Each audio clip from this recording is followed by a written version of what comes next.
Most people think that voiceover is about having a nice voice, but actually what really stops beginners is not your performance, it's basic technology that you don't even know that you're messing up.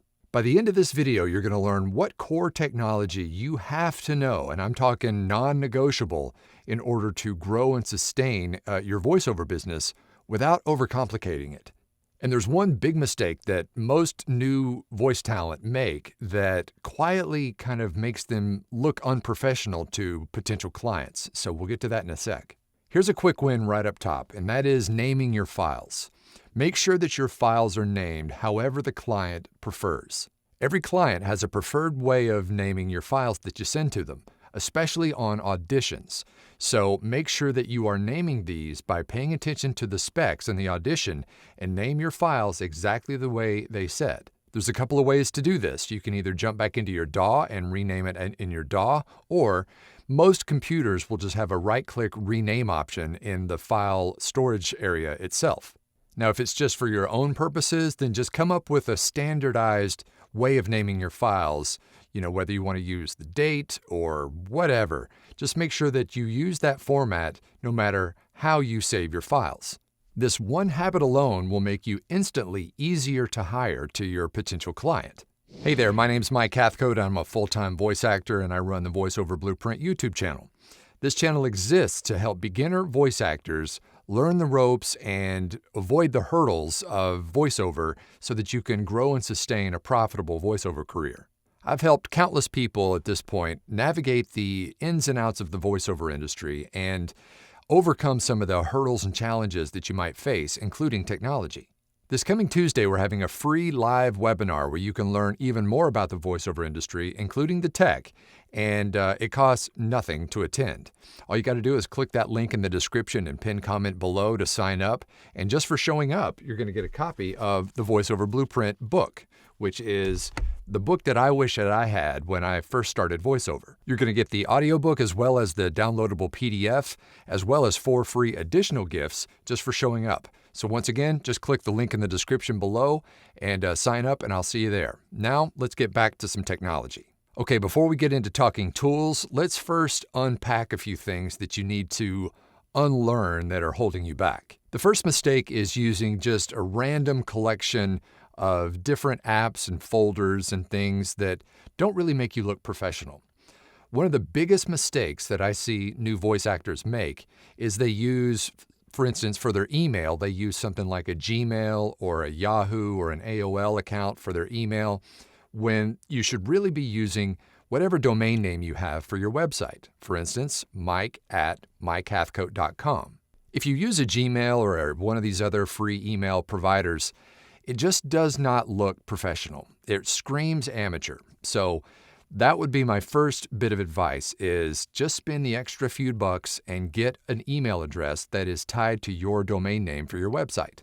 The second mistake that a lot of new voice actors make is focusing more on microphones and gear and all the shiny new toys that you can get in this industry, which is fun. I'll be honest. It's fun to get a new microphone or a new piece of equipment that you can geek out on. But just remember, for running your business, that stuff is secondary. Workflow and using the right tools for communication is paramount. So you need to know the basics, like attaching a file to an email, sending off an email, how to send larger files that don't fit in an email. There's so many things, even when it just comes down to something as simple as email, that a lot of brand new voice actors don't really get quite yet. A lot of new voice actors, and many that I've worked with, are not digital natives, meaning that they didn't grow up sending emails and that kind of thing. So if you are in one of those categories, and some of this technology is new to you, I promise it's not that hard as long as you just practice and get used to these tools that will make your life so much easier.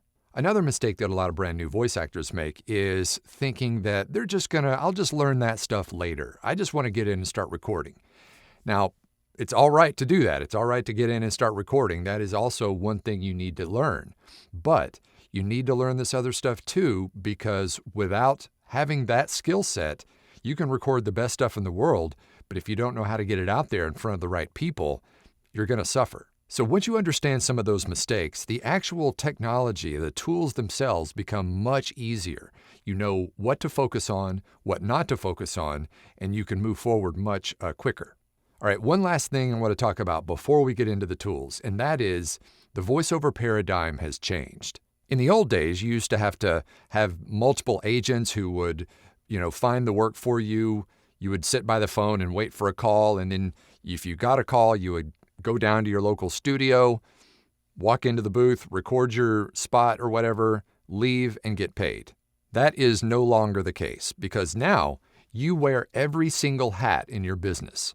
You're the marketer, you're the talent, you're the editor, you're the engineer. All of these things fall into your bucket now.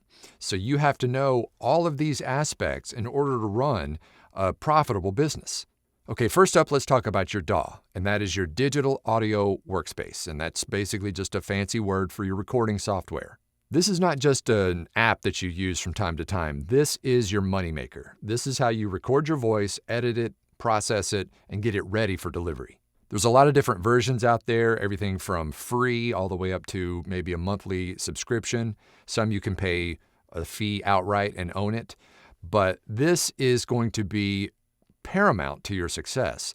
You have to spend time learning whatever DAW you're in, almost get to where it is second nature because you're going to be using this more than basically any other software out there.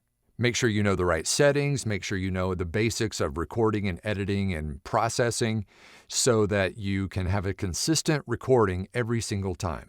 And by the way, there are tons of videos out there on YouTube and everywhere else on different DAWs specifically for voiceover. So all you got to do is do a quick search after this video's done and search for the kind of DAW that you use and how to use it for voiceover.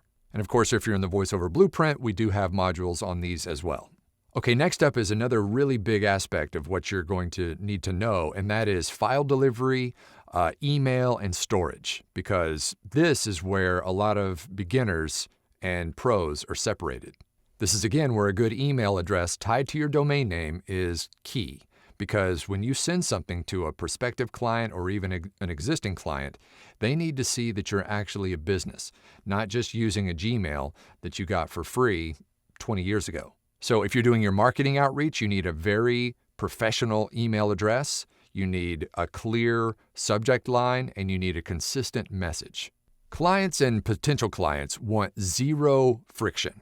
They want it to be as smooth and seamless as possible. So if sending files and attachments and that kind of thing, the right file types, if all that feels kind of clunky to you, it's going to feel clunky to them. So spend some time learning how those work, even if it's just sending to yourself, just to see what those file attachments look like. That's going to make all the difference. This really matters if you're super serious about earning and not just learning, even though learning is a big aspect of this business, especially at the beginning. Next, I want to talk about meeting apps, places like Zoom and Skype and Microsoft Teams and Google Hangouts or Google Meet. There are so many different platforms out there for meeting with clients or potential clients. You should know how to use every single one of them in depth. Nowadays, Zoom is probably the most popular, but there are plenty of others out there. Just make sure that you know those in and out before you actually use them live with a real client. Because if you're having to fumble around the controls of a Zoom interface while the client is sitting there, it's going to reflect bad on you, and you're not going to look like a professional, you're going to look like an amateur. All of these meeting apps are free to sign up, so sign up for all of them and play around with them, tinker around, click around the interface. Make sure that you are familiar and comfortable with them before you get to the real thing. Next, I want to talk about file storage. File storage is key because you want to save all your work for later if you happen to need it again, or if a client requires it again. So when it comes to file storage, there are several ways you can go here. The first is just storing them on your computer, which I do not advise because if there were something to go wrong with your computer and you lose your files, you're done. So what I always advise new talent to do is just spend a little money, maybe $75, and get an external storage drive, a hard drive. If you store all your files on that, then if something were to go wrong with your computer, you unplug the drive from your bad computer, stick it into the new computer, and you're back up. Another place you can store your files, and this is good for redundancy even if you use an external drive, is cloud storage. Things like Dropbox or Google Drive or Microsoft OneDrive, or there's a bajillion different ones out there that you can use. This is yet another place where you can store your files so that if anyone or anything happens to your computer, you can always access those files from wherever you are. And by the way, if this is resonating with you, this technology stuff, and it's a little over your head, we're going to talk about it a little bit more detailed in that free webinar coming up this Tuesday night. So click that link in the description and pin comment below, and I'll see you there too. So remember, these days there's a lot more to running a voiceover business than just having a nice voice and good performance. Remember, you are the communicator, you're the marketer, you're the business owner, you are the file manager. You wear all the hats, so make sure you know all of this stuff before you dive in. Hopefully this video has given you some motivation to get in there and learn some of this technology. It's not going to happen overnight. It's going to happen with practice and repetition, but the more you do it, the easier it gets. It may seem overwhelming, but I've worked with people all over the world who were, in their 60s, maybe even 70s, who did not know this stuff to begin with and are now a whiz at it. You don't need to be perfect. You just need to be prepared. And by learning this stuff now, you're going to have a much easier time and make more money quicker in voiceover. Well, that's it for this topic, the technology of voiceover. You got to know it. And don't forget that free webinar coming up this Tuesday night. You'll be able to ask me any questions you may have live on the call, and I'm going to go over the entire voiceover industry and see where you might be able to be a part of it. If you could, do me a personal favor and like and subscribe and hit that notification bell if you like these kind of videos for voiceover. And also leave a comment down below. Do you have any problem spots in voiceover technology that you're kind of struggling with? Let me know down below. And speaking of technology, one of the things that you're going to run into as a voice actor is directed sessions. And if you want to sit like a fly on the wall and watch one of my own directed sessions, then check this out.